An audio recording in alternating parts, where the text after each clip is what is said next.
Welcome to Electric Evolution with Liz Allan. This podcast is about the journey to a more sustainable future in order for us to be able to do our bit to achieve net zero. I'll be discussing a variety of topics with experts in their field in order to educate and increase our knowledge of clean energy, electric vehicles and the electric vehicle infrastructure. So whether you're an individual wanting to make a difference at home, a small business or a corporate, this podcast is just for you. On the podcast today, I have got Dave Walker, who is the business development head of business development at Autotech Training, and we met. When was it now? November last year, wasn't it, Dave? Yeah. At the EV show in London. So thank you very much for joining me. Pleasure. So we didn't know whether this was going to happen today, did we? Because we lost power on the close where I live for about 8-9 hours. So I'm really pleased that we were able to talk. It was a little bit touch and go, but there you go. So we're on now. But thank you. We just talked about this just before we started recording. You've worked in vocational training for 15 years now. That's quite a long time. I've worked in vocational training as well. But how did you get into vocational training, and what brought you to work at Autotech? Well, I mean, I started out as a young vehicle technician. Went through Ford and Fiat Alfa Romeo. And then I fancied something different, so I went to work as an AA patrol. I had 9 years on the road in a yellow van. Okay. And loved every minute of it. You know, the money was good. The hours weren't particularly great, but every day was a different day, different people, different challenge. And I absolutely loved it. And then got married, had kids, and never saw my kids. So I decided that I needed to do something different, something that gave me a better work-life balance, something more 9 to 5, Monday to Friday. So I thought I would apply for a technical training job, and I got one in the college at West Notts in Mansfield. So that was 9 to 5, Monday to Friday. Literally started from scratch. The only thing I knew at that point was what made vehicles stop and how to get them going again. I'd sort of forgotten all the technology and all the terminology of a vehicle and how it was put together and worked. So bit of a baptism of fire, reading lots of books. Early days of internet, really, for me at that time. Didn't really know much about how a computer worked and internet, so it was a real hard slog for a few months just to get myself up to speed. So I went through 4 or 5 years of training in colleges, ended up at Chesterfield College running the body and paint side of the college. We did really well, spent a lot of money and really turned the curriculum round, and it was a great job. And then I went to Nottingham College to set up a learning company for them. So they leased a technical dealership, and we ran training in the back of it, which was it was a new thing, but it went really well. And then I've been a World Skills judge for 10 years, and I was at Jaguar Land Rover to do the regional heats, and there was a vacancy there, and they offered me a job while I was there. So I then went to Jaguar Land Rover for 3 years as a technical trainer. So I've been around a little bit, and I loved my time there. It was really good. My technical knowledge sort of went from 0 to hero within about 3-4 months, and whatever I knew was wrong, and I learnt so much. And then off went to Henry Ford Academy, and I ran UK technical training for just under 2 years. Another great job. But from there I moved to Scania as their apprentice program manager for SkillNet and then Remit. And that's where I met my current company owner, Gavin White. I set up a apprentice specialist tyre apprenticeship program at Remit, and Gavin was on the NTDA, National Tyre Distribution Association board. So I met him there, and I came across to Autotech. It's 2 years ago, 1st of March 2021. So I helped set up Autotech Academy, which is a new and exciting venture that Autotech went into.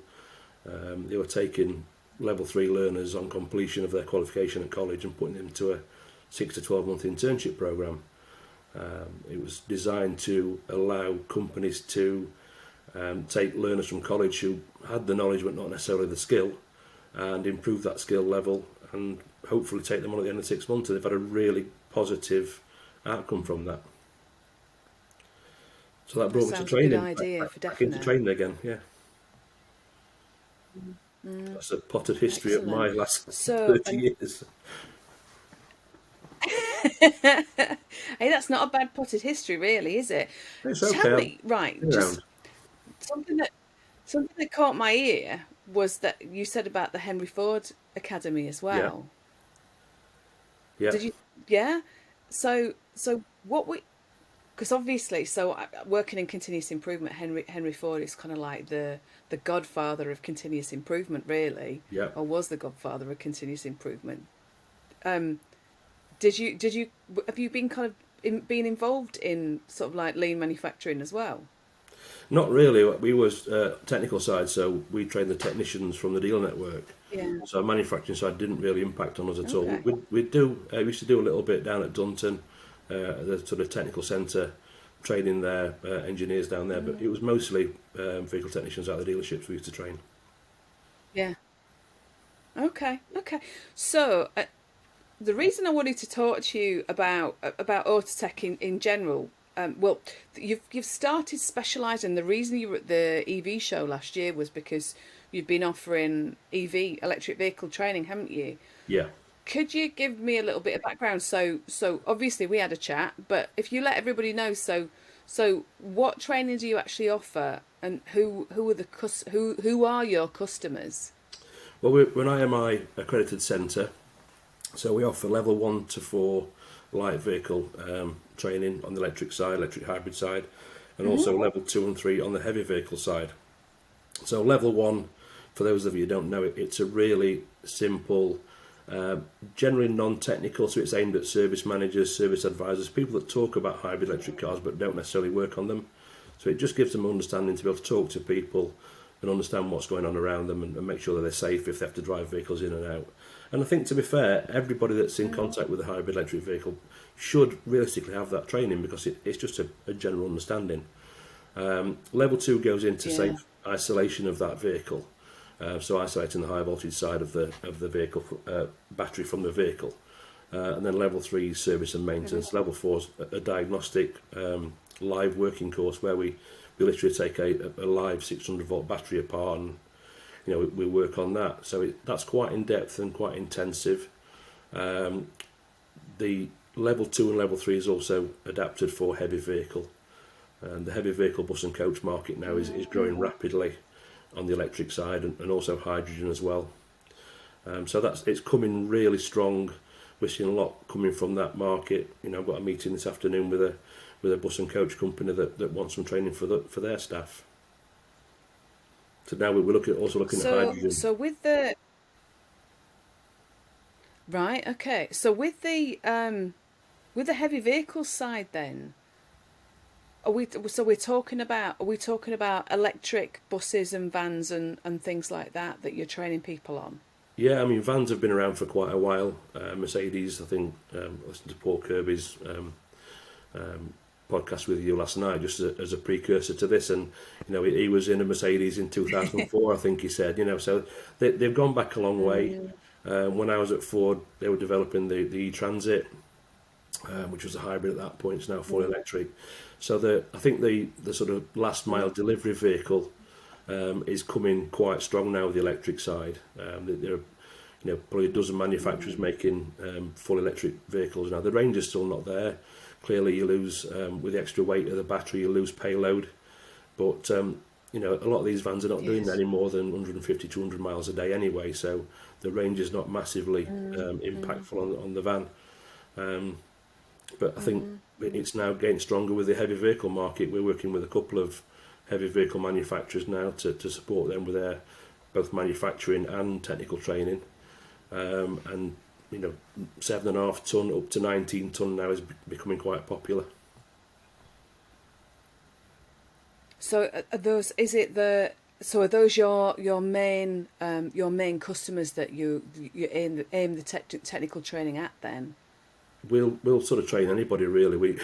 We do a lot of weird and wonderful things. We don't just do EV, we do air conditioning training as well. So a couple of weeks ago I was at a defence manufacturer, and my vehicle of choice for air conditioning was a Challenger tank. You know, you rock up with a set of tools and equipment, and they say that there's your vehicle, and it's a 60-ton Challenger. And you think, you know, it takes a winch. Interesting. It takes a winch to get the covers off to get to the equipment in the vehicle. You know, it's a different world.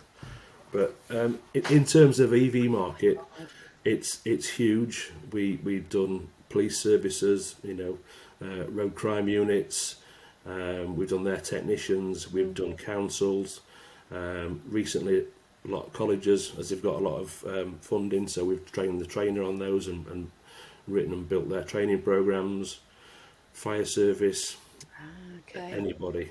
It's weird and wonderful. Even companies that do road sweepers, because they're all working now on high voltage, so it's a real wide spectrum of organisations.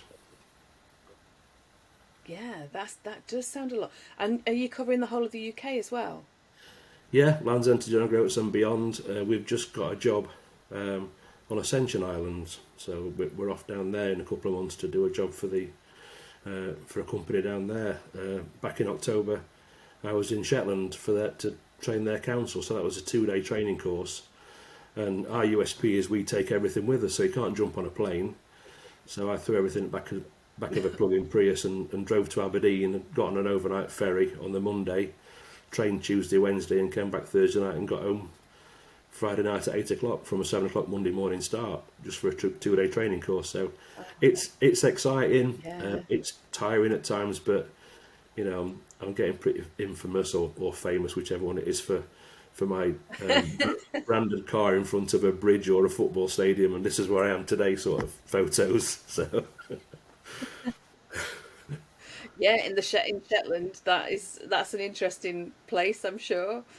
yeah, it's Especially it was a bit of a strange place, lovely place. I mean, we had the day on the island on the Thursday. We booked an extra day just in case things went wrong with the ferries and weather, etc. So we had an extra day booked on the island. Lovely place, really friendly people. Not a lot to do up there. You know, they do a lot of fishing, they do a lot of gaming, they do a lot of watching TV and films. But it's a stunning place. There are no trees anywhere, which I found really odd, unless you planted trees in your garden to create a bit of you know, shielding from the wind. But there are no natural trees. Yeah, you don't. I mean, So, it's on a same level as Bergen in Norway, so it's just a weird place, oh my but fun. God. Exactly. Well, it sounds it. So, and what were you going? How many people were you training up there then? So we trained 6 technicians from Shetland Isles Council. The first day was quite nice weather-wise, but the second day the weather came in, and we looked outside the workshop window, and just down the bottom of the hill was the sea, and it was raining upwards. So Oh God. Oh my God. So going back to the whole EV thing, was kind of training within the electric vehicle kind of, you know, market, was that kind of like a natural add-on, or was it just because the market was headed in that direction? Is that why you kind of ended up getting into that? I think a couple of things really. I mean, the market is heading that way. You know, 2030, we've got big changes coming our way in terms of, you know, the banning of new sales for petrol and diesel engines. But I first did my level 2 and level 3 in 2010, so it's 13 years ago. And I did that for, you know, to set up a curriculum at Chesterfield College, and I've always sort of dipped in and out of it whenever every job I've been. And Autotech training started out really to service the Autotech recruit contractors that we had, and we basically gave them all EV level 2 and 3. So we've built a business on the EV training and expanded into other things as well. But EV is still our biggest seller. It's still probably 75-80% of what we do in terms of training for, you know, across the board. So it's huge. I'm not quite sure what the current data is, but IMI put data out every other month or so, and I think there's only 15-16% of UK technicians trained up to level 3 on EV. So there's a lot of work out there. There's enough work for, you know, for a few years yet, and beyond as new training new technicians come into the market. There's plenty to do. Yeah, yeah. I was going to say, so I was going to ask you about the number of technicians that are actually coming through, because it is growing so much, isn't it? There must be new faces, so what age would you say the training is aimed at then? What age are you mostly looking at? Anybody really. I mean, we did some training in the college last week at 17-year-old apprentices. We did a full level 2 with a college apprenticeship program. But we've got guys coming on. I had a gentleman on a course, and I call him a gentleman because of the respect I had for him and his age. He was 78 years old. Just, he'd been a technician in a garage for years, and just wanted to know what it was all about. He'd retired, but I just want to know what it's all about. So I think his son still ran his old garage, and he wants to be able to talk to his son about what jobs he were doing today. So he came for a level 3. So it's anybody and everybody. Oh, bless him. Yeah. Oh my God, that's amazing. I love that. I love that he still had the buzz to, and the interest to kind of come back and find out. Built a photo album of him when he first started and how he progressed through the years and his different. And like spent half an hour just chatting to him about him and his past. It was just really nice to have that sort of people on a course. I bet. I can imagine going back into. It depends on how much work he was doing with his son who's taking over the garage, but maybe, like I say, it gives you that different level of conversation. If it's like my father-in-law, he'd probably tell me what to do. If it was me that owned the garage still. Do you know what I mean? My father-in-law just loves telling everybody what to do. So, if we look at kind of how an EV is with regards to MOT, because you do am I right, MOT training? We do MOT manager training and MOT tester training as well. Yeah. So in terms of how the vehicles are, they, apart from the engine, gearbox and petrol tank, and EV is the same as a petrol and diesel. It still has a fuel tank, i.e. a battery, and it still has an engine like in the way of a motor is. So it still has wheels, tyres, suspension, brakes and steering, which are all MOTable. You've still got your glass windscreen and your lights and things like that. So all those items are the same. We are seeing some differences with the way vehicles are wearing on the EV side. An full EV weighs probably 300-400 kilos more than a standard internal combustion engine vehicle. The torque created by the motor is higher than it would be if it was a petrol or diesel engine. So we've seen a lot of differences, certainly in tyre wear. We've seen a great deal of extra tyre wear. Tyre manufacturing has changed as well. New compounds to cope with the torque of the engine, the motor, and also different compounds to cope with the increased torque and the wear with extra weight. So big differences. Because do you have to buy? Sorry. Do you have to buy specific EV tyres then? You don't have to, but there are specific EV tyres on the market with different compounds and different wear characteristics to cope with the extra torque and weight. But it's not a necessity, but they are there on the market if you want to buy them. Blimey. Okay. So other than that, I mean, it sounds like there aren't, other than the weight of the car on the tyres. Yeah. Does that actually have and of course, you've got regenerative. I always find that difficult to say. Regenerative braking. Yeah. And if you've got regenerative braking, and you've got the weight of the car, and you've got the tyres, so are we talking about the fact that the brakes actually wear out? Easy. I don't mean easier in that way. I mean, as in, do they wear out differently compared to a regular? Yeah, it's pretty much vehicle? twofold. So front brakes are the brakes that do 80% of the braking under normal driving conditions in a forward direction. So the motor generator now is, when it's being driven, it's a motor. It's the same unit that acts as a generator when you're on over and under braking. So there's a force, EMF, created in the electric motor that slows the vehicle down. So traditional braking systems aren't being used as much as they used to be. So front brakes aren't wearing out as quick as they used to. But the problem is the rear brakes are not getting used as much as they used to, so they're corroding. So we're seeing potentially a lot more rear brakes being changed than front, where it used to be the other way around.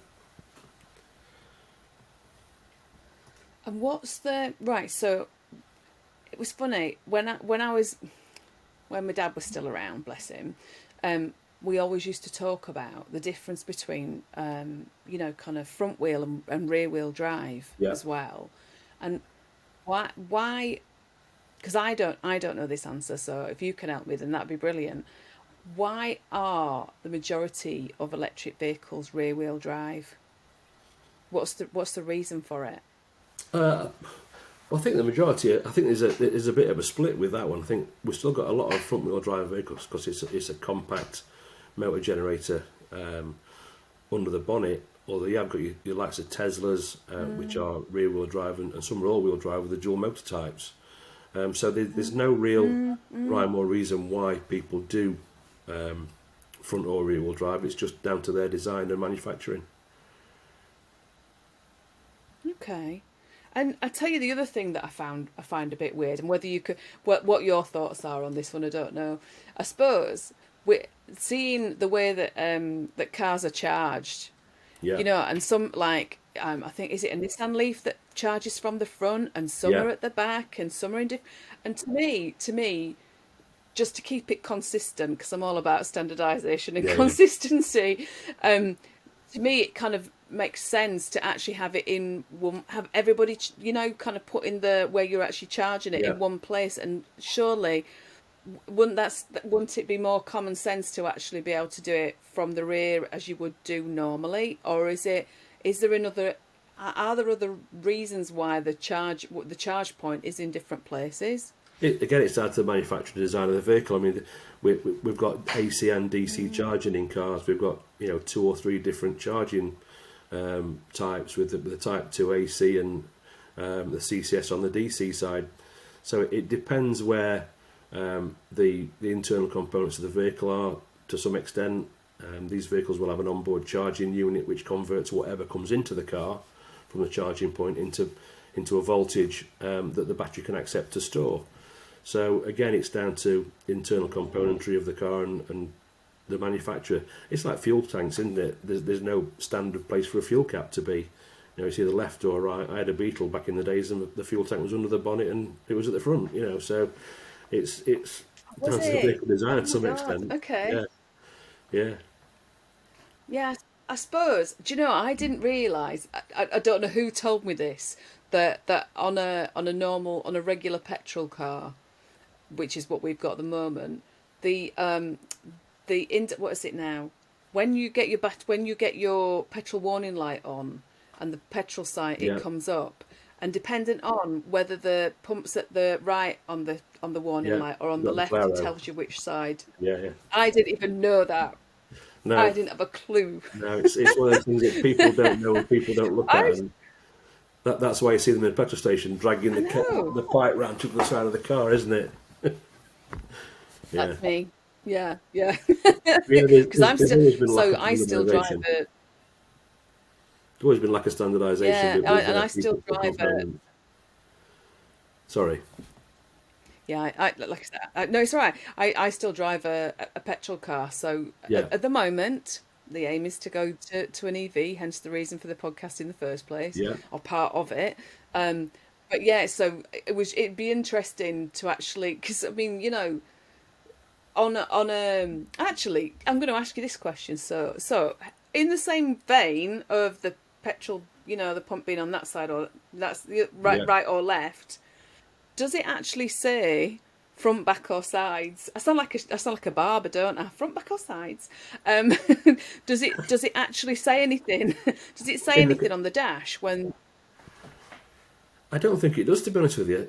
If I'm honest with you, I'm going to go outside in a minute and have a look at my car, but I don't know. I've never even looked. Because it kind of, I just think that, thinking about it, it makes sense, doesn't it, really, to actually have it? Yeah. I've never even thought. Yeah, you'll have to tell me later. You've got me going now. I'll have a look. No, because I just think things like that really, really interesting.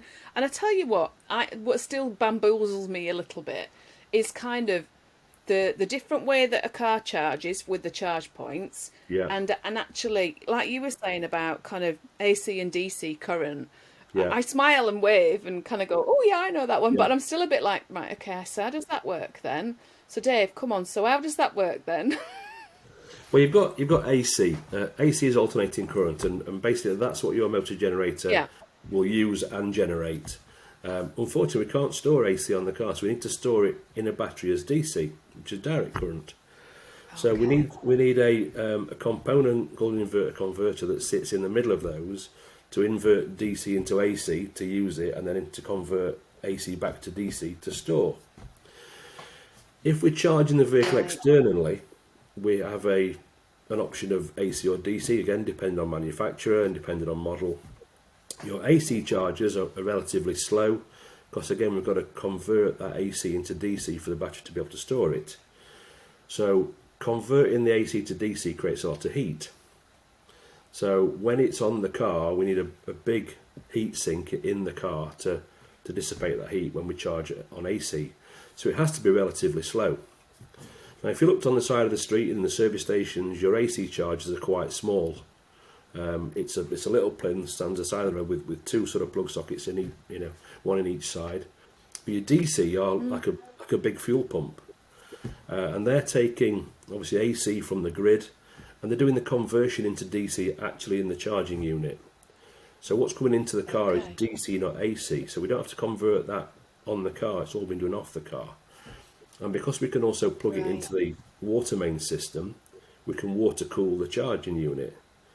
That means we can increase the voltage coming into the car and create your rapid and fast chargers.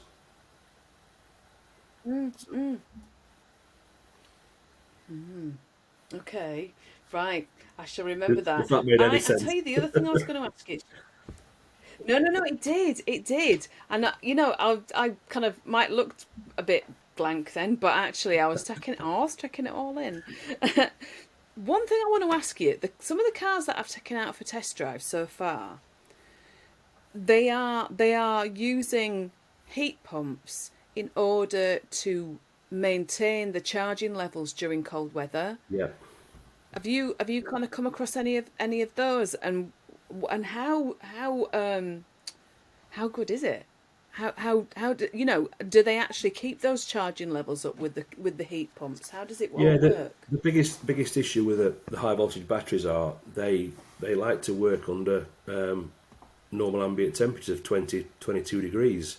So once you drop below sort of 5-6 degrees, their range starts to diminish quite rapidly. I mean, there are different ways that manufacturers combat this. I've just had a Skoda Octavia that if it was plugged in at home, I could, with an app on my phone, turn the interior heat on, which would then warm the battery, which would increase my range. I could also set my charger on a timer. My car used to take 3 hours to charge, so if I plugged it in when I got home and let it charge, it would be cold by the time I came out in the morning. But if I set my timer for Yeah, 3 yeah, in yeah. the morning, it'd be still warm at 6 when I drove away. So it'd increase my range probably 20 or 30%. So there's different strategies you can adopt to manage your charging and to manage your range as a result of that. Another benefit was I could defrost the car for inside the house. This honestly, when I started finding out about that, about the way you could just do it from your bed, Yeah, it's great. that just sounds absolutely amazing, Yeah, honestly. Because I've been out, even when we kind of before Christmas we got down to about -6, didn't we? yeah, So kind of going out. So I have what I call my eye, and I'm sure you have these. Would you still have these? You're going to tell me with EVs, but I have what call my eye patches. The big things that go over the yeah, yeah, windscreen to stop the frost. yeah, So we kind of, as long as I put the eye patches on, then that was all right. We're trying to warm it up on the inside and clear some of the frost. yeah, Was a right pain in the doodahs. Do you know what I mean? But yeah, actually, being able to manage that just to me makes so much sense. yeah. So much sense. Nothing better than So jumping in a toasty car when it's freezing cold outside. It's great. I know. I know, exactly. And I don't like, because what I was doing if I'd forgotten to put the eye patches on, is I'd actually have to jump in the car, at whatever time, give it a few minutes to warm up, and I don't like doing that anyway, because I just think it just feels wrong. And this is there's so many reasons why I want to move over to EV. Just to me it makes so much difference. But like I say, having to run the car for 5 or 6 minutes, it just seems a waste of fuel. With kind of everything on full. Absolutely. And also because our car's in our drive, right in front of our door, and thank God we've got a new door, because our old door, it'd have been stinking the house out, and I wouldn't have had any. I would have gone down like a bag of doodahs, with my husband and my son. So that really wouldn't have gone down very well at all. So yeah, but there seems to be so many positive reasons for everybody to move to EV. What are your thoughts about how everybody else is kind of that you're coming across, whether it's obviously through the training or whether it's sort of like in day-to-day life? What kind of feedback are you getting from people? I think the biggest negative for people at the minute is range anxiety. People don't think they're going to be able to charge the vehicle up and get to the destination and back home again. I think to some extent over the previous few years that's been quite true. Battery technology is coming on really fast now. We've got cars that are over 300 miles range, and there are not many people, to be fair, doing above 300 miles a day. So that's the big negative, which is now sort of starting to disappear a little bit, I think. But people don't like change, and that's the other big factor here. If Mr. Benz 120 years ago would have built an electric car, and we'd have gone today and said, right, we're going to get rid of electric and put petrol in your car, which is highly explosive, and we're going to create 1,000 mini explosions at the front of your car, and there's 80 litres of it sat underneath your kids under the back seat, and every street corner's got 50,000 gallons under it, you'd have gone, I don't want none of that. I'll stick with my electric car, thank you very much. So it's about perception, people's perception, and overcoming that. And I think through training and through a bit of education, we can change people's mindsets. Clearly, the government, has an agenda to change that through legislation, and rightly or wrongly, that's what's going to happen. So we need to deal with that and get on with it. But I think we need to get people's mindsets changed first, and grow into this EV market. And the price of electricity is going up, so people now starting to be concerned about charging the car and what that costs. But everything's going up, so it's just one of those things we need to get on with it and educate people and make sure that people are fully aware of the pros and cons. And as far as I can see, that there are a hell of a lot of pros with an EV. Yeah, I agree with you about the education side of things. And I know people who don't like that word education, but that's what me and you do, isn't it? Yeah. I don't educate people on electric vehicles. I educate them on kind of managing their processes. But actually, the more people that understand it, the more people will recognise the need. And I know that electric vehicles they're not the be all and end all. Nope. Because, and somebody said to me the other day that if we just go for EVs, then if everybody changes to an EV, then we've failed. Yeah. Because it's the other things, isn't it, that we need to do to remain sustainable. Absolutely. Especially in the UK, alternative methods of transport, and things like that. But I still think it is all about not just assuming that everybody knows, because actually you don't know what you don't know. Exactly right. I mean, I think one of the biggest factors. Go on, sorry.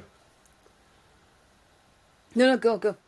I think one of the biggest factors at the minute that we're facing is, it's all right, selling this to people and changing hearts and minds, but it's about the generation of electricity as well. We're still only generating a small percentage renewably, so actually your EV is probably powered by coal, which is something we need to, change the infrastructure and that, it's okay getting, Mr. and Mrs. Smith down the road to buy an EV, but let's make sure that the infrastructure is there for them to be able to run it and charge it, and the charging that they put in it is green.